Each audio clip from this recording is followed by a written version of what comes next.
This video is my guide to the Dorian mode, what it is, how and when you might use it. Now, modes can be fun, but I don't think they're anywhere near as essential as many guitar players, many guitar teachers would have you think. And unless you're a serious jazz player or maybe a prog rocker or something, you can easily get through your entire guitar playing career without ever really having a need to think in terms of modes. So the question arises, are modes worth learning about for the average guitar player? And I think they probably are, as long as you don't place too much emphasis on them. And yes, there are certain situations where modes can be useful, and as a player it can be fun to explore these things. If you want to be a well-schooled, well-educated player, then yeah, it's important to understand the basics of modes. But on the other hand, if you're a beginner or even an intermediate guitar player, there are probably going to be much more important things to be working on than worrying about modes. So those are just a few thoughts on the usefulness or otherwise of modes. For the rest of this video, I am going to be talking about the Dorian mode, which I think is amongst the most widely used, most useful of the major scale modes. And I'm going to begin by playing a little piece of music which demonstrates the Dorian mode sound.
There are various different ways you can think about modes, some of them more helpful than others, I think, but the most important starting point for me is to realise that modes are just a sound and a particular musical feeling. When you hear something in the Dorian mode, it creates its own quite distinctive sound world. Just as something using a major scale or a minor scale has a particular feeling, the Dorian mode has its own particular feeling. So perhaps the obvious starting point would be just to check out some tunes, some songs that use the Dorian mode. And just a few Dorian mode examples off the top of my head. A good one would be the music of Pink Floyd, in particular the Dark Side of the Moon kind of era. Songs like Breathe have got a very prominent Dorian sound, and it's kind of minor key, but it's got a little bit more brightness than just a straight natural minor sound. Other song examples are Riders on the Storm by The Doors is very much a Dorian mode song. It doesn't have to be kind of rock music, funk as well, it's used quite a lot. So things like I Wish by Stevie Wonder, Flashlight by Parliament is another good Dorian mode example. And probably one of the most famous examples of the Dorian mode comes from the jazz world, and that is So What by Miles Davis. So check out some or all of those examples. I'm sure there are playlists up on Spotify of Dorian mode tunes. There are loads and loads of them.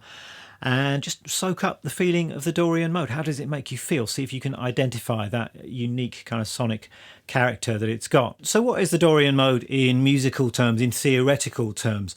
And the simplest way to think about it for me is it's just another scale. Just as you've got the major scale and the minor scale, you've got the Dorian scale, which has its own character, which is down to the particular pattern of intervals found within the scales. So you can talk about the formula of the Dorian mode, which would look like this. And this just illustrates how the intervals differ from a major scale. So say you've got the D major scale. Those notes would be, the intervals there would be 1, 2, 3, 4, 5, 6, 7, and you're back to 1 again. With the Dorian mode, you've got 1, 2, flat 3, 4, 5, 6, flat 7, and 1. So you can see that the Dorian mode differs from the major scale in two respects. You've got the flat 3 and you've got the flat 7. And you might like to compare it to the natural minor scale. And the natural minor scale is very similar to the Dorian mode. It's only the 6th degree that is different. You've got a natural 6th in the Dorian mode. You've got a flat 6 in the minor scale, the natural minor scale. So the natural minor scale, the Dorian mode, it's just that 6th degree which is different. So that's really the key note in the Dorian scale, is that 6th. It's that natural 6th that makes it different from just being a straight natural minor scale. And it's important to appreciate that this is a minor type of scale, but it's got that natural 6th in it. That's really the essence of the Dorian mode. It's a minor scale because if you build a chord from the root note of the scale, you take every other note. You've got a root, flat 3rd, 5th, flat 7, as well. You've got a minor chord or a minor 7th chord. That's the one chord of this particular scale, but it's got that natural 6th in there as well, which gives it a little bit more brightness, I think. You've got the straight natural minor scale, which has got quite a dark, mournful sound. The Dorian mode has still got that minor key darkness, but it's got a little bit of brightness in there as well. So that's kind of a theoretical explanation of why the scale sounds the way it does, why it makes you feel the way it does. And there's one further way of understanding modes,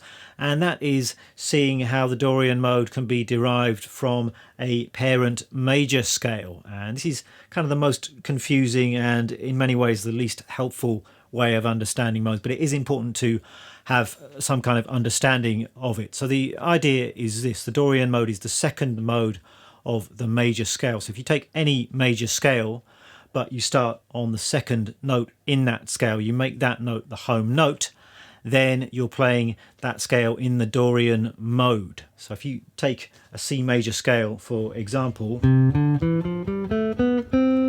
you start from the second note, which is going to be a D. You've got D, E, F, G, A, B, C, D. That's the D Dorian mode. Same notes as the C major scale, but we're starting on the second note. We're making that note the tonal center. You're hearing it differently. So that's kind of the slightly confusing thing. You're no longer playing C major there. You're thinking D Dorian because D is now the tonal center. So it doesn't really have that much to do with C major anymore. And the reason this works, it's just another way of generating those intervals that we just discussed of the Dorian mode. So from the second degree of that major scale, if that is now the starting note, the root note, you've got root, second, flat 3rd, 4th, 5th, 6th, flat 7. It's the Dorian mode. It's just another way of coming at it. But in practical terms, this isn't super helpful. I'm not one of these players who thinks, okay, I'm going to play the Dorian mode, therefore I need to play the major scale 2 frets lower. That all quite quickly gets a little bit confusing, even for quite an experienced player. So I prefer to think of the Dorian mode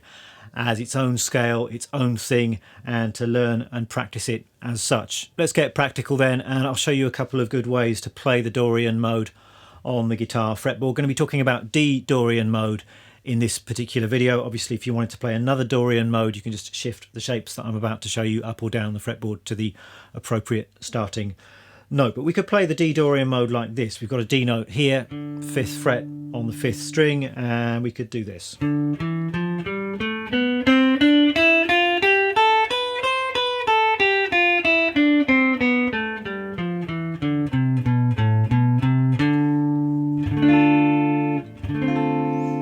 That's how I like to drill and practice my scales. So I'm starting and finishing on the root note. It's really important to hear that as the tonal center, otherwise you might end up hearing a major scale or a minor scale or another mode. It's all about that starting note. So that's our root note, and then I'm just playing all of the notes in the scale up to the highest available note in this position. I'm also going down to the lowest available note, but coming back and finishing on that all-important root note. Another thing I'm really big on is associating scales with chord shapes. It's so useful in so many ways, particularly if you're improvising over chord progressions, if you've got this association between chords and scales. So here I'm just associating this scale pattern with a D minor chord. This is just fifth string root bar chord, or perhaps a D minor seventh chord. Another useful way of playing the D Dorian mode would be starting here, so sixth string root, and that would look like this.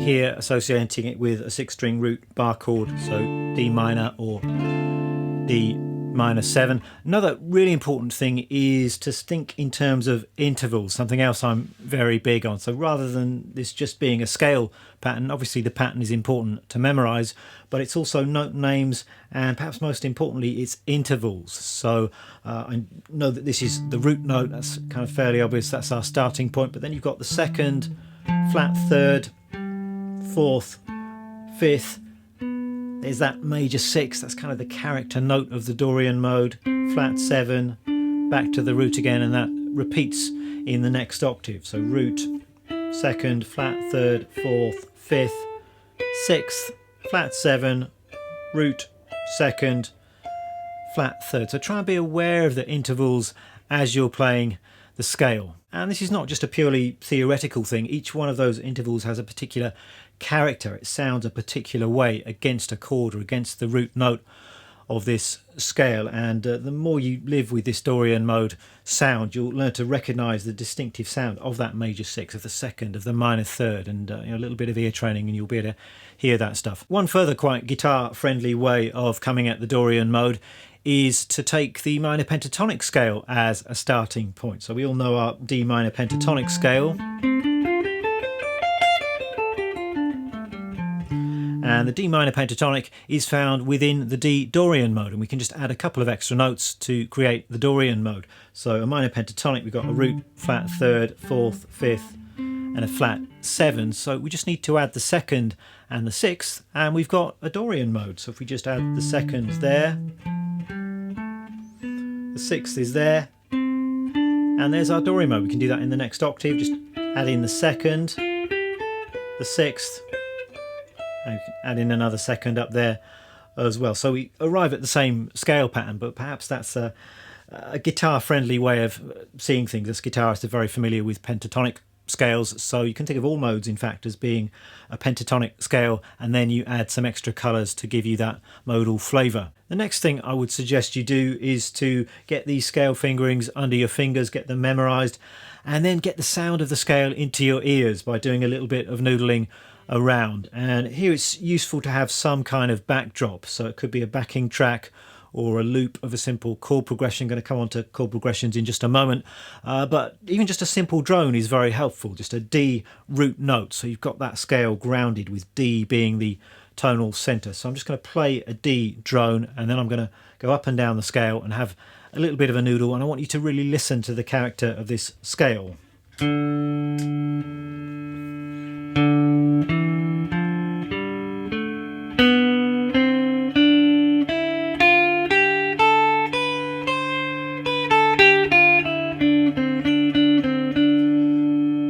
Listen to the flavour of each note here. So you've got the root is obviously very stable. Second, it's that sad kind of minor third. Fourth, fifth. There's that major 6, a very distinctive sound. Flat 7, it resolves to the root.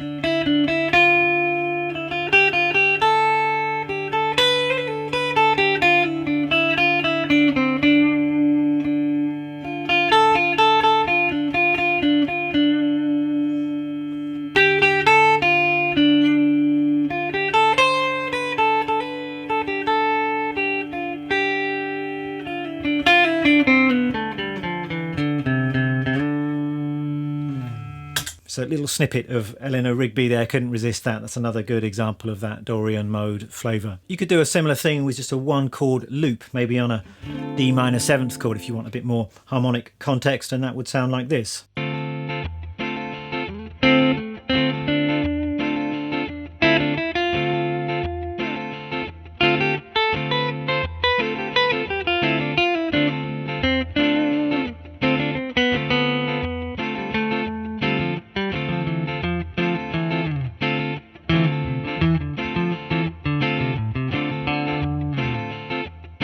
I hope by now you're getting a little bit familiar with this Dorian flavour, but when can you actually use the Dorian sound? And this is where a lot of people get confused, I think. You can't just use the Dorian mode willy-nilly wherever you feel like it. You've got to have a specific harmonic situation where you know it's going to work.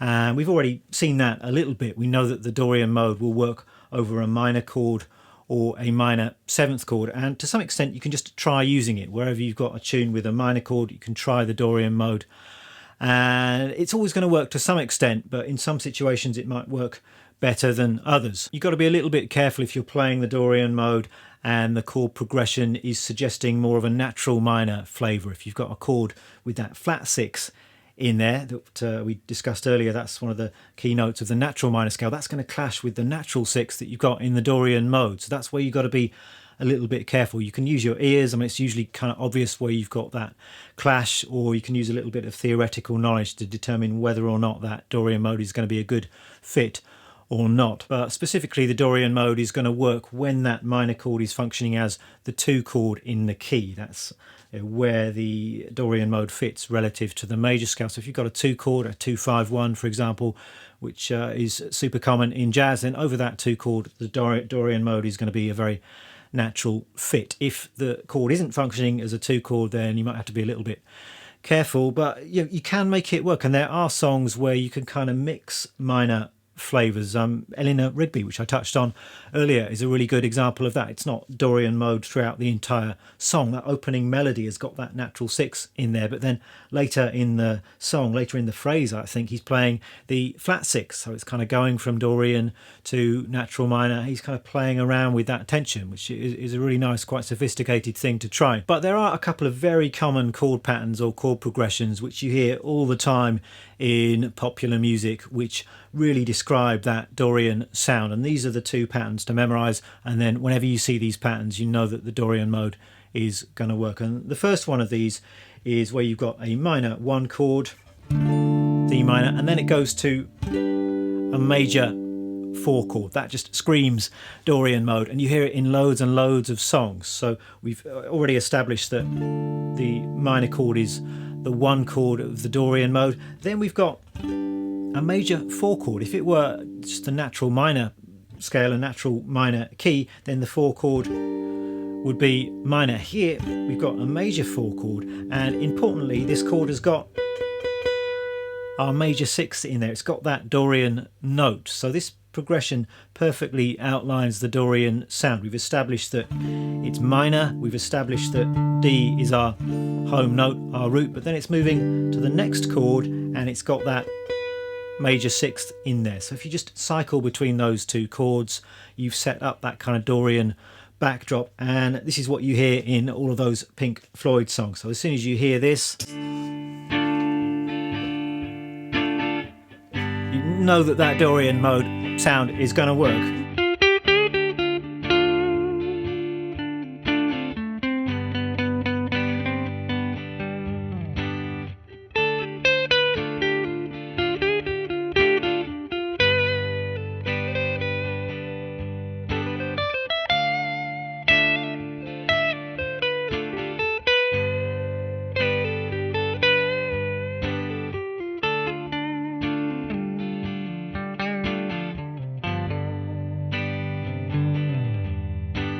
So it's quite an addictive sound. You could just let that loop play and lose yourself in that Dorian mode sound for hours, which I imagine is exactly what Pink Floyd did on The Dark Side of the Moon. Then the other little modal chord progression or pattern that really sets up the Dorian sound is just going from D minor up 2 frets to E minor, and the reason that works is the same as with the previous chord progression. We've established our home chord, and then we go up to E minor, and it's got that sixth in there as well. So that's another good one. That's the moon dance chords, I think. So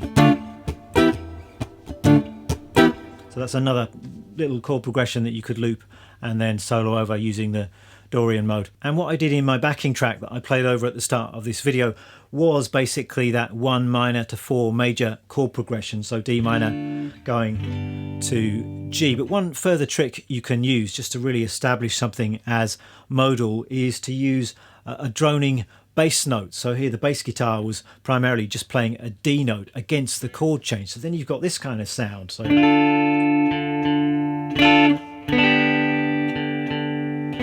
gives a very strong modal flavour. So it's still D going to G, but you've got that droning bass note. So technically, I suppose it's D going to G over D with that D in the bass. And that would work with our other chord progression as well. So D going to E minor, but with that D droning note.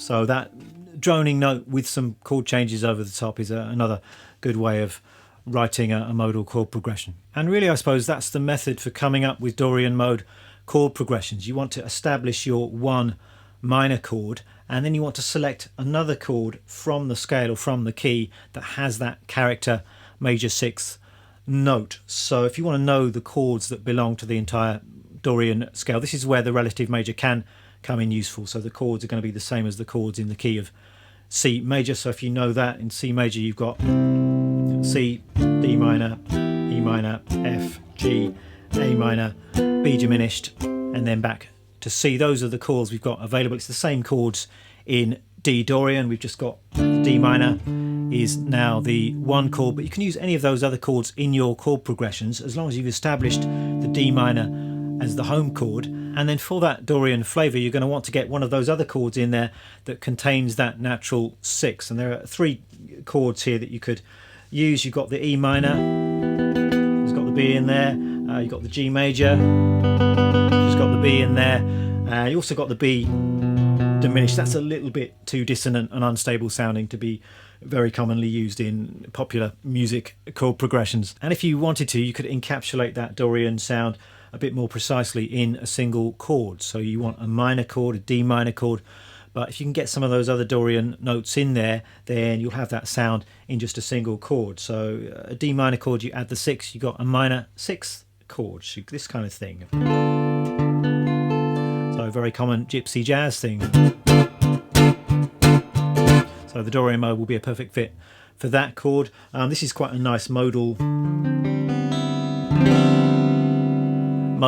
chord voicing. So I've got 10, 8, 10, open, open, and open. So it sums up the Dorian mode just in a single chord there. You've got root, flat, third, flat 7. This is the 4th or the 11th. There's the major 6th, and you've also got the 9th or the 2nd. So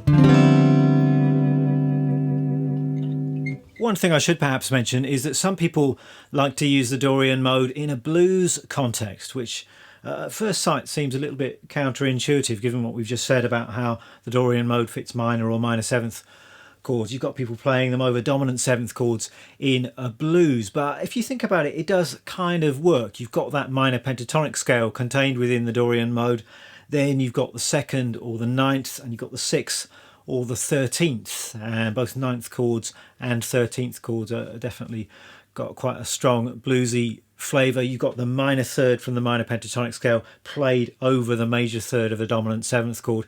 So yeah, all of those notes and intervals will work in a bluesy context. Personally, I don't really think about the Dorian mode when I'm playing a blues. You can get similar results by thinking about dominant 7th arpeggio or extended arpeggios plus minor pentatonic scale, and for me that's a bit more of a logical way to think over a blues, and I get better sounds that way than if I'm just thinking in terms of the Dorian mode. But it's certainly something to play around with. You may disagree with me, you may find that the Dorian mode is useful to you in that blues kind of a context, so have a play around, see what you think. So I'm going to leave it there for this video. I think it's already going to be quite a long one, but the main points I want you to take from this is the Dorian mode sound, trying to recognise that sound, maybe learn 1 or 2 of these fingerings, and then try exploring that sound. So over one or two of those chord progressions that I've just discussed. But just briefly, if you are more of an advanced player, one thing that I quite like to do, particularly in a jazz context, is to superimpose various triads or seventh chord arpeggios over that minor seventh chord sound. This works really well in a modal jazz kind of a context.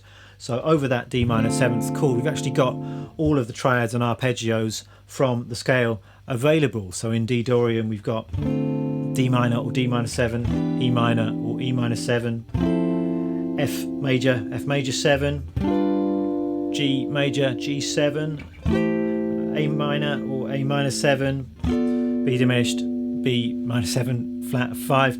You can play around with all of those things, so little triads or seventh chord arpeggios, and make up ideas, melodies, lines using those things to superimpose over your D minor seventh chord. So if you're at that kind of stage, that's certainly something to explore and have some fun with. I better just talk about the gear I'm using in this video, because if I forget, someone's sure to ask. Guitar is a Jazzmaster. This is a 60s reissue Jazzmaster, playing through a Fender Princeton. Got some pedals down here. So in my little piece at the start of this video, the overdrive was coming from a Rat pedal, one of my favourite distortions or overdrives, and I had a bit of delay coming from an MXR carbon copy. And I've also got my wah wah pedal here. It's a Crybaby wah, which I think I switched on towards the end of my little improvisation. And then I've got a couple of other pedals here which I used during the teaching bit of the video. For that drone, I was using the Electro Harmonics Freeze, which is a fantastic pedal. You can use it just in a very simple way to create these drones to practice over, but you can also get really creative with it. And the basic idea is you can play a note or a chord, you freeze it, and it just generates this kind of endless loop of that sound, this kind of droning thing. So it's a really cool pedal. You can get very creative with that. I've used that in a couple of my own compositions and pieces. Then I've got my looper down here as well. This is just a basic TC Electronic Ditto looper, and that's great just for creating those simple modal progressions and then creating an instant backing track to play over. That's all for this week's video. I really hope you've enjoyed it. As usual, tab is going to be up on the Patreon page. I'm going to tab out my intro piece, my intro solo, also some of the examples that I showed you in this video. My backing track is going to be up there as well. Check that out if you're interested. And would you like to see more modes content? I could actually make this into a little series and look at the remaining major scale modes. If that's something you'd like to see, just let me know. And I'll see you in the next video.